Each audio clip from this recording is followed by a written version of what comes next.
Hello once again. I'm the boring narrator, and I'm here to tell you about the disastrous presidency of James Buchanan. James Buchanan's presidency, in fact, was so much of a disaster that we don't even have time to talk about everything that made it horrible.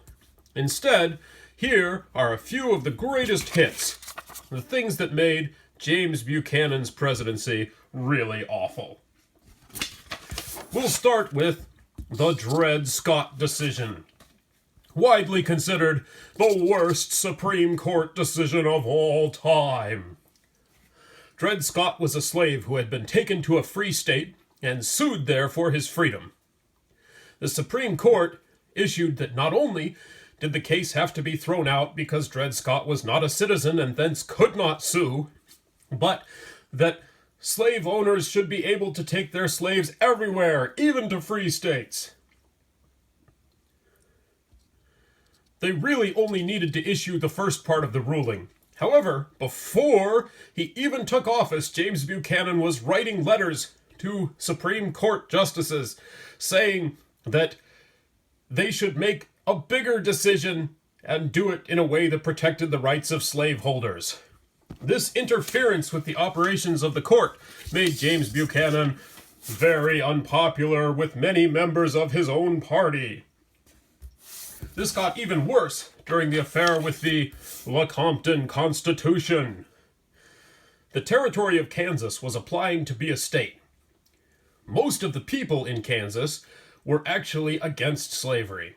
However, many of those who were for slavery had been elected to a territorial legislature where they produced a document, the Lecompton Constitution, that would have made Kansas a slave state. Basically, everybody who believed in that Kansas should be a free state refused to vote. As a matter of fact, when the votes for the Lecompton Constitution that had been cast by the people of Kansas were examined, more than half of them were fraudulent. However, because James Buchanan believed that the rights of slaveholders were really important, he pushed for Congress to approve this Constitution anyway. Congress did not. They rejected it, and as a matter of fact, when it was sent back to the full population of Kansas for a vote, it was rejected 10,226 to 138. You may recognize this as a resounding defeat. One of the people who was most angry about this was Stephen Douglas, the other most prominent member of the Democratic Party, a senator from Illinois. Douglas, you may remember, believed in popular sovereignty, and he believed that the Lecompton Constitution had nothing to do with popular sovereignty since most of the people of Kansas hadn't actually supported it. As a result, James Buchanan tried his hardest to make sure Stephen Douglas lost his re-election bid to the Senate. However, it didn't work. But really, the worst thing that James Buchanan did came at the end of his presidency. Because James Buchanan and his actions had essentially split the Democratic Party, Abraham Lincoln of the Republican Party won the election easily to be president during the election of 1860. James Buchanan had been warned, including by many in the military, that several of the states in the South were so angry at this point that they were likely to try and secede from the Union and form their own country if Lincoln were elected. And sure enough, that's what happened.